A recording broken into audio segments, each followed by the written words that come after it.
नमस्कार है भाई, सभी भाइयों का, बहनों का एवं साथियों का, जो भी लोग मुझे इस वीडियो में सुन पा रहे हैं एवं देख पा रहे हैं दुनिया में किसी भी गली मोहल्ले से किसी भी जगह से। तो आप सभी को बता दूं दोस्तों, यहाँ पर आप सभी के लिए काफ़ी बड़ा अपडेट है।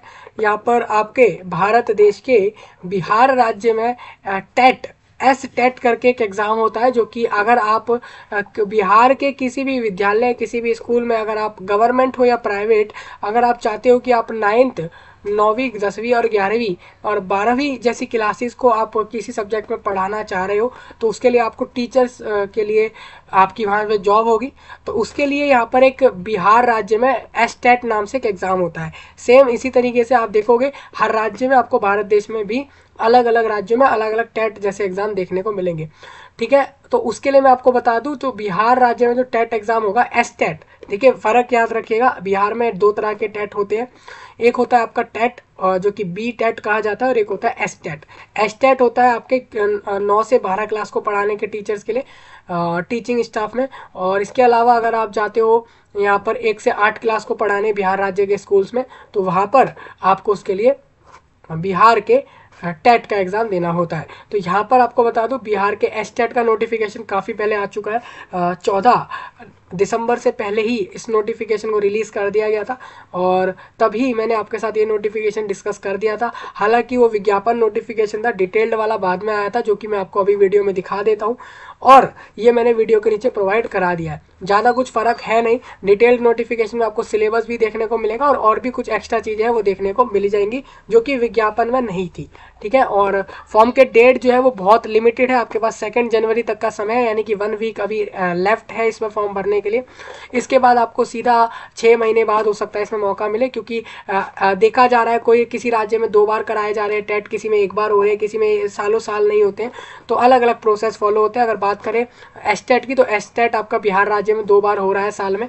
तो पहले बार का तो फॉर्म भी आ गया है, फॉर्म भरने का समय चल रहा है। फॉर्म भरने के बाद आप इसको भर दो, और इसके बाद टीचर की पोस्ट के लिए आप जैसे ही एग्ज़ाम पास करोगे, उसके बाद आप सभी लोग एलिजिबल हो जाओगे। इसका मतलब ये बिल्कुल भी नहीं होता कि आप बिहार का कोई टेट या किसी राज्य का टेट दे दो तो आपको जॉब मिलेगी।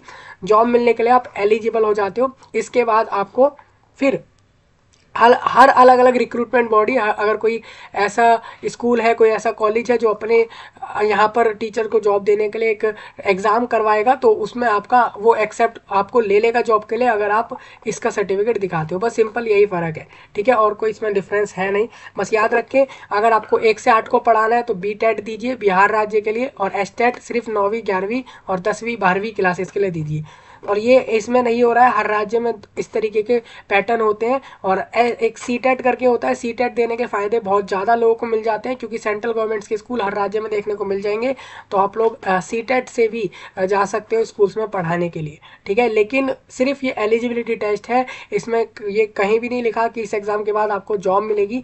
इस एग्ज़ाम के बाद आप एलिजिबल हो जाओगे जॉब के लिए। ये चीज़ें क्लियर करना बहुत ज़रूरी होती है। लोग सोच लेते हैं कि ये जो है एग्ज़ाम बेसिकली हमें जॉब दे देगा, तो इसके बाद जॉब नहीं, इसके बाद सिर्फ आप जॉब के लिए एलिजिबल रहेंगे उस फील्ड में। ठीक है, अब इस वीडियो में पूरा फॉर्म भर के बताया जा रहा है आपके बिहार स्टेट का आपको भरना कैसे, क्योंकि अप्लाई करने में मैंने सुना है लोगों को प्रॉब्लमें आ रही हैं। लोगों से ईमेल आईडी गलत डल जा रहा है, मोबाइल नंबर गलत डल रहा है, पेमेंट हो रहा है कि इधर से उधर किसी और जगह को पेमेंट हो जा रही है, और भी बहुत सारे ऐसे उनको प्रॉब्लमें आ रही हैं फॉर्म अप्लाई करने में, डिटेल्स डालने में। तो इस वजह से ये वीडियो आप सभी के लिए लाया गया है। आपको बता दूं, ऐसा बिल्कुल नहीं है कि बिहार स्टेट के लिए सिर्फ बिहार के लोग फॉर्म भरते हैं।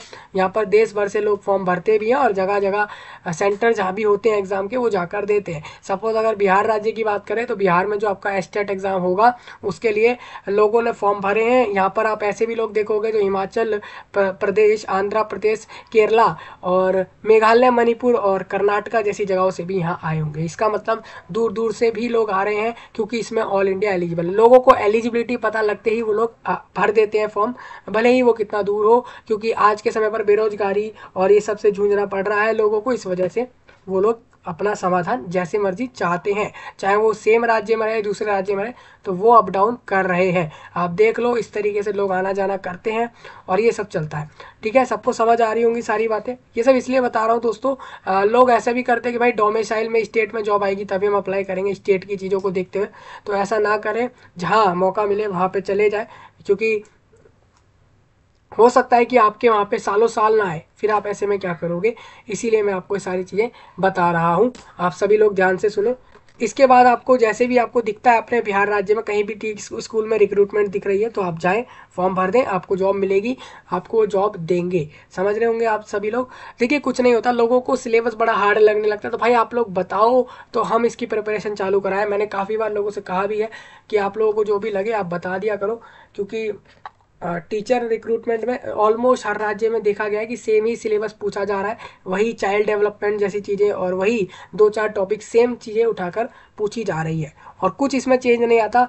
मोस्टली हर साल डेटा सेम ही होता है, बस कुछ ही चीज़ें ऐसी होती है जो चीज़ें बदल जाती है सिलेबस में। ठीक है, ये सारी चीज़ें डिस्कस करना जरूरी थी तो आपके साथ डिस्कस हुई। आपको बता दूं ये आपका बिहार स्कूल एग्जामिनेशन बोर्ड का वेबसाइट है। आपको बता दूं BSEB ने आपका एकेडमिक कैलेंडर भी रिलीज़ कर दिया है, जिसको डिस्कस कर चुके हैं उसको जरूर देखें। उसमें सब बता दिया है कि 2024 में क्या क्या किस किस समय पे BSEB क्या क्या करने वाला है, कब नोटिफिकेशन देगा, कब एग्ज़ाम लेगा, चाहे वो आपके बिहार राज्य में बोर्ड की बात हो या फिर दूसरी चीज़ों की बात हो। तो आप यहाँ से अपना नोटिफिकेशन देख सकते हैं। एक बार नोटिफिकेशन लोगों को दिखाता भी चलता हूँ मैं। यहाँ पर आपका लिखा हुआ है कि क्या एग्जाम पैटर्न है, क्या सिलेबस है और कितने मार्क्स का पेपर है, नेगेटिव मार्क है या नहीं है। नेगेटिव मार्किंग नहीं है, आप यहाँ पे पहले ही पॉइंट में देख लो ये। तो ये सब चीज़ें यहाँ पे लिखी हुई है, कौन कौन से सब्जेक्ट आ रहे हैं वो आप देख सकते हो। ये देखिए 9वीं 10वीं 11वीं 12वीं के लिए ही रहेगा। इसका मतलब आप अगर इस एग्ज़ाम को आप देख कर ये सोच रहे हो कि आप लोग 6ठी 7वीं 8वीं के लिए भी एलिजिबल हो, तो आप उसके लिए एलिजिबल नहीं हो। तो ये चीज़ मैं आपको पहले ही क्लियर करता हुआ यहाँ पर चल रहा हूँ। विषय समूह आप कैसे कलेक्शन करोगे, कौन कौन से सब्जेक्ट को सिलेक्ट करोगे अप्लाई करने के लिए, ये सब देख लेना है यहाँ से। ठीक है,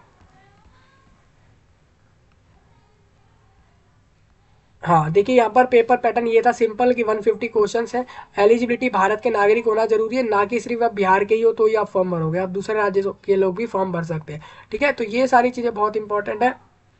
हाँ एस्टेट 2 बार होगा, ये पता ही है आपको। एस्टेट इस बार एक बार और होगा 2024 के अंदर, तो आप उसका वेट करें। 21 साल मिनिमम रखी गई थी। और ये सारी चीज़ें मैं डिस्कस बाहर बाहर से इसलिए कर रहा हूँ क्योंकि हम इसको पहले डिस्कस कर चुके हैं।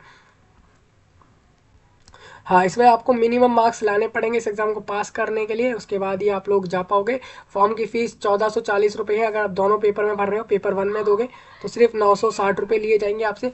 और आप अगर रिजर्व कैंडिडेट हो तो आपसे 1140 दोनों पेपर के लिए लिए जाएंगे और 760 रुपये एक पेपर के लिए जाएंगे। लेकिन ये रिजर्वेशन सिर्फ बिहार के नागरिकों को ही मिलेगा या बिहार के रिजर्वेशंस को ही मिलेगा, जो रिजर्व होंगे वहाँ के उन्हीं को। हाँ ये कंप्यूटर में एग्जाम करा रहे हैं, आप देख लो ये कंप्यूटर में होगा आपका स्टेट एग्जाम, इन्होंने यहाँ पे दिया हुआ है। क्वालिफिकेशन एक बार सभी लोग रीड कर लेना कि B.Ed वाले हैं इसमें, DL.Ed वाले हैं, डिप्लोमा वाले हैं, डिग्री वाले हैं, कौन लोग एलिजिबल हैं। सारी चीज़ें आप एक बार देख लेना, मैंने इसको डिस्कस कर दिया है। ठीक है, तो ये एक नोटिफिकेशन आपका यहाँ पर है। सिलेबस अलग से एक अलग फाइल होगा उसका, वो आपको मैं दे दूंगा, जब भी मेरे को मिलता है मैं आपको प्रोवाइड करा दूंगा उसको। तो बाकी आप सारी चीज़ें देख लो। अभी फॉर्म के डेट्स आपके पास एक लिमिटेड समय है दोस्तों, और तो आप देख सकते हो फॉर्म 14 दिसंबर से चालू है। इसमें एक्चुअल में मैं डेट ढूंढ रहा था, एक बार डेट मिल जाए तो मैं आपको असल चीज़ें क्लियर कर दूँ यहाँ पर सारी जो भी दी गई हैं।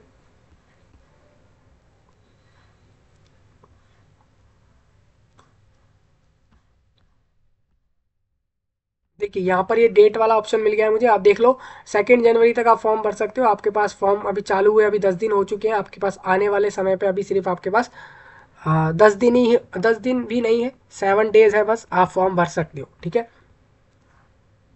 हाँ ऑनलाइन सब लोग सबमिट कर दो इस फॉर्म को।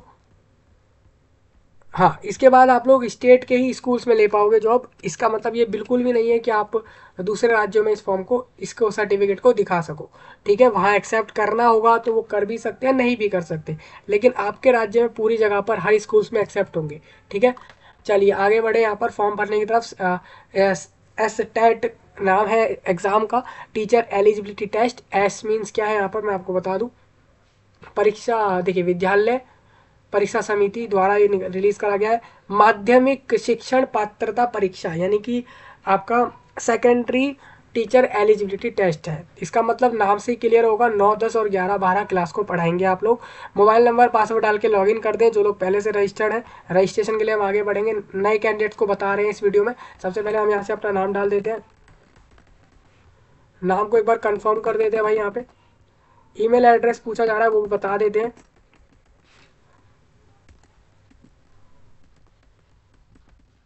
ठीक है, उसके बाद मोबाइल नंबर बता देते हैं भाई, जल्दी जल्दी भरना है सबको फॉर्म, आपके पास समय काफ़ी कम है।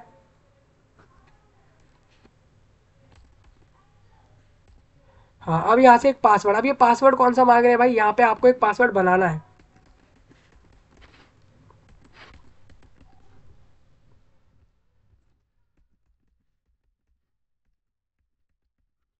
देखिए यहाँ पासवर्ड बन गया, देखिए नाम सेम डाला, फिर उसको कंफर्म करा, उसके बाद ईमेल आईडी डाल दिया, मोबाइल नंबर डाल दिया, पासवर्ड एक बनाया गया आपके द्वारा, उसके बाद आपने इसमें रजिस्टर कर दिया। ठीक है, अब आपको ओटीपी, अब ओटीपी एंटर और ओटीपी, अभी ओटीपी किधर आया होगा एक बार देख लो अपने फ़ोन में, देखो आपको ओटीपी मिल गया होगा, या तो ये ओटीपी आपको, देखिए ओटीपी आ चुका है, आपको मोबाइल नंबर पर एक ओटीपी आया होगा, वो आप यहाँ पर डाल देना।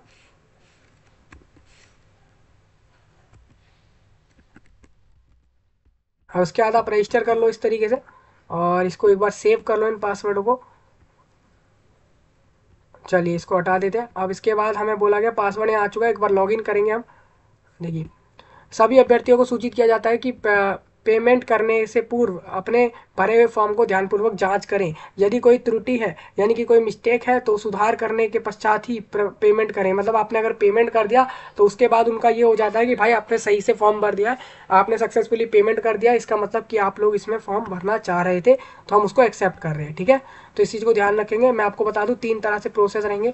सबसे पहले एक्नॉलेजमेंट स्लिप मीन्स ये होता है कि आपने फॉर्म भर दिया, उसके बाद एक स्लिप डाउनलोड करेंगे आप सभी लोग, ये पेमेंट के बाद होगा। और रजिस्ट्रेशन फॉर्म आप डाउनलोड कर सकते हो, और रजिस्ट्रेशन फॉर्म आपके सामने अभी दिख रहा है आपको, आप रजिस्ट्रेशन कर सकते हो। Please do not log out without saving the form, form को सेव करे बिना लॉग आउट करोगे तो फॉर्म की सारी डिटेल्स जा सकती हैं। रजिस्ट्रेशन फॉर्म आप देखोगे तो यहाँ पर या तो आप ऐसा कर सकते हो, पेपर 1 9 और 10 क्लास के लिए भी भर सकते हो, 11 12 के लिए भी भर सकते हो। मैं तो आपसे यही कहूँगा कि दोनों क्लास के लिए भरें, क्योंकि दोनों पेपर के लिए फॉर्म भरेंगे तो फीस उसमें डबल नहीं है। आप अगर एक पेपर की भर रहे हो तो उसमें और दूसरे दोनों पेपर के भरने में फ़र्क ज़्यादा नहीं आ रहा है, और बिल्कुल डबल वाला सीन नहीं है। यहाँ पर 400 500 ही एक्स्ट्रा है दूसरे पेपर को भी इंक्लूड करके। ठीक है, पेपर 1 आप किसी का भी दोगे वो 900 कुछ रुपये जो आपको चार्ज बताया था वही है, यही सब रहेगा। अब याद रखें इसमें रिजर्व वालों के लिए, बिहार राज्य में रिजर्व वालों के लिए रिलैक्सेशन है, एज उसमें है, एज में तो है ही, फीस में भी है। तो आप यहाँ से देखो मैं दोनों पेपर में भर रहा हूँ। Unique I D, if you have enter if you have then enter, मतलब आपके पास यदि आपके पास कोई यूनिक आईडी हो आप एंटर कर दो, नहीं है तो छोड़ दो। अब आपको एक डिस्ट्रिक्ट यहाँ पे सिलेक्ट कर लेना है, कोई भी एक डिस्ट्रिक्ट आप यहाँ से सिलेक्ट कर लोगे। हाँ, तो मैं यहाँ से पटना कर लेता हूँ भाई। ये आपके बिहार राज्य की डिस्ट्रिक्ट के नाम आ गए। Medium of appearing in exam, मेरे को इंग्लिश में एग्जाम देना है, आप किसी हिंदी में भी दे सकते हो। कैंडिडेट का नाम आ चुका है, फादर का मदर का नेम डाल देते एक बार। ठीक है, उसके बाद मदर नेम एक बार कंफर्म कर देते भाई यहाँ से।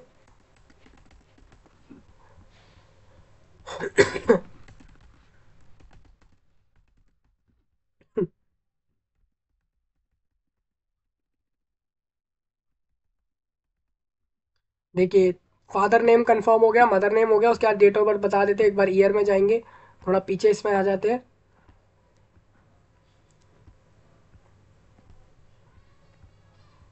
देखिए यहाँ पे आ गई है, 22 अप्रैल 2002 का बर्थ आ गया यहाँ पे। कंफर्म करने के लिए दोबारा से यही चीज़ सेम सिलेक्ट करनी होगी मुझे, तो मैं फिर से इधर आऊँगा।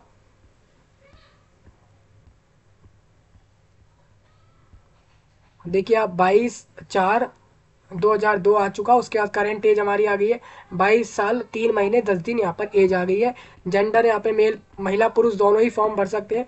Category of the candidate EWS कोटी के अभ्यर्थी अपनी कोटी में जनरल विकल्प का चयन करें। EWS category candidate must select, देखिए जो लोग ईडब्ल्यूएस में है वो लोग अपना जनरल ही करेंगे, क्योंकि ईडब्ल्यूएस के लिए कोई रिलैक्सेशन नहीं है, कोई फ़ायदे नहीं है। ईबीसी और बीसी और एससी एसटी तो आपके रिजर्व बिहार के लोगों को ही फ़ायदे मिलेंगे। मैं जनरल से फॉर्म भर दे रहा हूँ यहाँ पर। अगर मैं एससी एसटी बनूंगा ना दोस्तों, तो मेरे को बिहार का ही एससी एसटी होना चाहिए, ये चीज़ जरूर ध्यान रखें। जनरल कर लो यहाँ पर। नेशनैलिटी इंडियन ही फॉर्म भरेंगे। Are you domicile of Bihar state, तो मैंने बोल दिया नो। देखिए यानी मैं बिहार का नहीं हूँ तब भी फॉर्म भर पा रहा हूँ। डू यू बिलोंग टू, देखिए डिफरेंटली एबल कैटेगरी में मैं बिलोंग नहीं कर रहा हूँ। एक्स सर्विस मैन भी मैं नहीं हूँ। तो देख रहे हैं दोस्तों, इस तरीके से आपको जल्दी जल्दी भरना है। यूनिक आईडी लोगों के पास होता है तो वो डाल सकते हैं, नहीं तो उसको छोड़ भी सकते हैं लोग। 10वीं आपने कौन से बोर्ड से करा बता दिया भाई, सीबीएसई बोर्ड से करा। कौन से स्कूल से करा गया तो बता दिया यहाँ से। रोल कोड रोल कोड आपका क्या था और रोल नंबर क्या था, दोनों अलग होते हैं, आपको अपने एडमिट कार्ड पे मिल जाएंगे। अपने 10वीं के उठा के देखो, वहां से आपको ये चीज़ें मिल जाएंगी। रोल नंबर पूछा जा रहा है, तो रोल नंबर एक बार बता देते हैं यहाँ पे।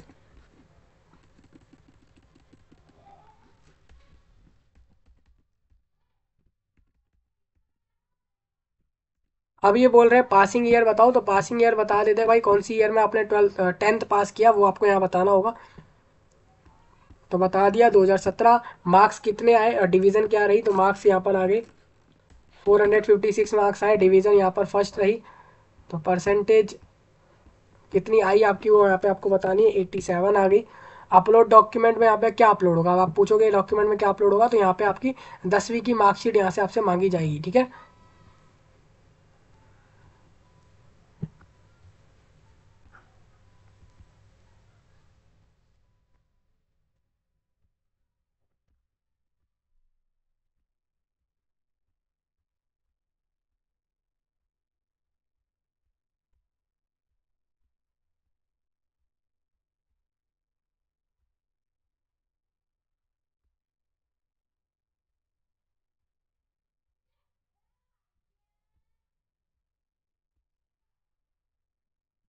देखिए एक डॉक्यूमेंट यानी यहाँ अपलोड कर दिया, इसको व्यू भी कर सकते हैं हम एक बार।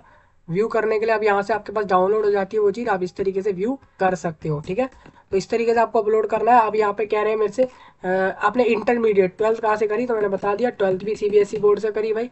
स्कूल का नेम भी सेम यहाँ से बता देते हैं।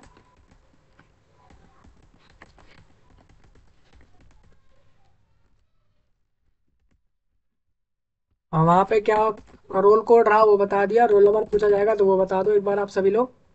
उसके बाद यहाँ पे ये बताओ कौन से ईयर में पास करा आपने, तो 2019 आ जाएगा। और मार्क्स कितने आए, तो वहाँ पे आ जाएगा 467 फर्स्ट डिवीज़न। और ये 500 में से मार्क्स है, तो यहाँ पर परसेंटेज आ जाती है 91। और अपलोड डॉक्यूमेंट में एक डॉक्यूमेंट यहाँ से अपलोड करा जाएगा, 10वीं वो 12th का मार्कशीट होगा, ठीक है दोस्तों। तो ये सब लोगों को ध्यान रखना है।